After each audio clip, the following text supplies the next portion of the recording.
very good.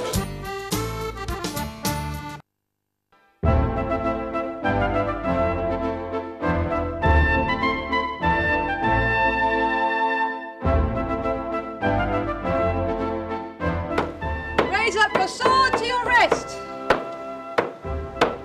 And bounce. Catch. 1, 2, 3. Release.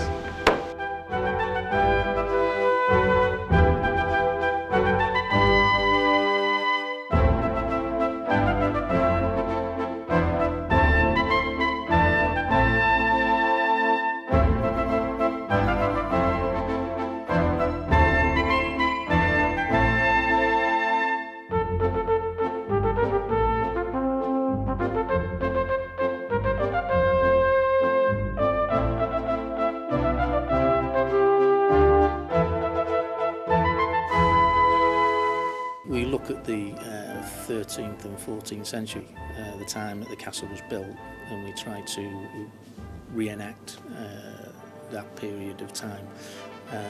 We want to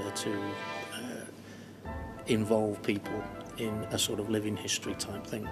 Head! Shoulders! Leg! Head! Almost there, almost there. If you think you can't make the block, move out of the way. Half a step and then move back in. Okay, leg, back again, hand on the head.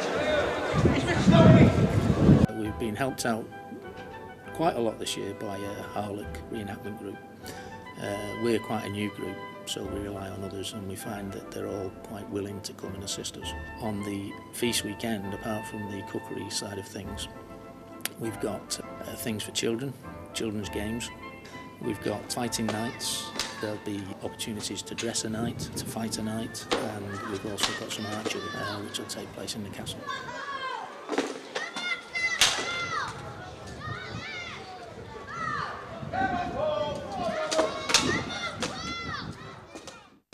Well, rich people would have eaten a lot of meat. They could afford spices and exotic vegetables and fruits. But the poor people would fill themselves on bread, stews, soups and pies. They used to eat a lot of pastry because it was a quick and easy meal to make. I will have some torte of gourds, which is a vegetable and cheese pie. It's a little bit sweet, which all their pies were. Even if it was a savoury pie, it would be sweet. I have also got some sweet balls called kebabs, which men would have taken to war with them, or when they were travelling, because they kept quite well and they were quite a substantial treat to eat. I've made some trout pasties, and I'm also going to try, if the weather holds out, to make some little almond fritters.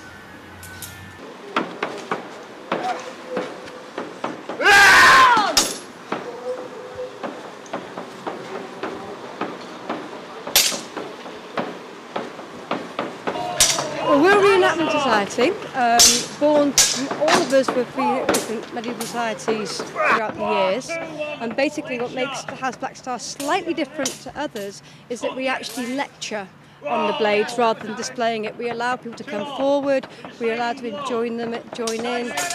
We concentrate solely on the 13th century to 1350, and the whole idea, we're full contact, but all of us are masters of our craft.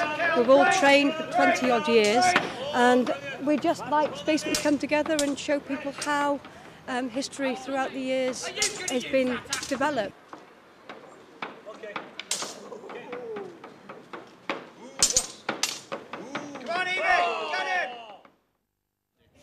We're the Nameless Dogs. We're a Viking reenactment group. We hope to portray life as it was for the Vikings in the 8th to 9th centuries.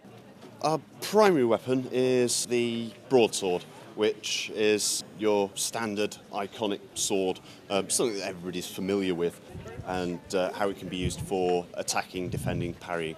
Well, this is a basic day-to-day meal of a Viking or Norman soldier. We'll start off with the barley bread, which is simply made with barley and flour and water, and then it's very, very simple, and it'll last about two weeks. It's real long lasting. Would have been eaten with goat's butter and soft cheeses. This one's very similar to a cottage cheese, which we have nowadays. The milk that they had, they took all of the animal fats out of it to produce butters and cheeses and everything else, because it was quite valuable. You'd have the dried, all the dried meats that we have. We've got a dried ham, a dried beef, which is similar to the jerky that you get nowadays. The sausages were quite similar to the Mediterranean style sausages you have, very heavily spiced and dried. Again, so it'd last a long time. When you've got Vikings travelling long distances on trade voyages and everything, no fridges or anything like that to preserve the food, so heavily spiced. Same with the fish. We've got smoked fish and we've got salted fish. The salted fish would last a lot longer. You'd have to soak it in water before using it, but then you could make it into like a broth or a stew, which vegetables and everything, again, for making the stews. The meat that they tend to eat would be more lamb than beef. Beef being quite, cows are quite useful for the milk produce, so lamb would have been a better choice. Recommended calorie intake nowadays is around 2,000, but for somebody in this period you're looking at about 15,000 calories, which is a lot of food. So meat and veg portions, you're looking at 100-gram portions, so big meals. They'd bulk that out with nuts and fruits at the same time. This is more or less one-day meal, from breakfast, which would be the bread soaked in buttermilk or goat's butter. For your lunchtime meal, you'd have the dried meats with, again, they had another bread. They didn't have any yeast, so the bread was fairly flat and unrisen. They could use buttermilk to make like a sourdough, which would give a raised bread. And then their evening meal would have been a lamb stew or similar. They wouldn't have drunk very heavily, wouldn't have drunk alcohol very heavily, because it obviously starts to interfere with your working day. We've had lots of interest from an awful lot of the really good jousting teams, and there are some excellent ones out there with the heavy horses and the armour. It will look spectacular. The council are very interested in it. They see that it's an opportunity for Conwy to really stamp its medieval history on the map, if you like.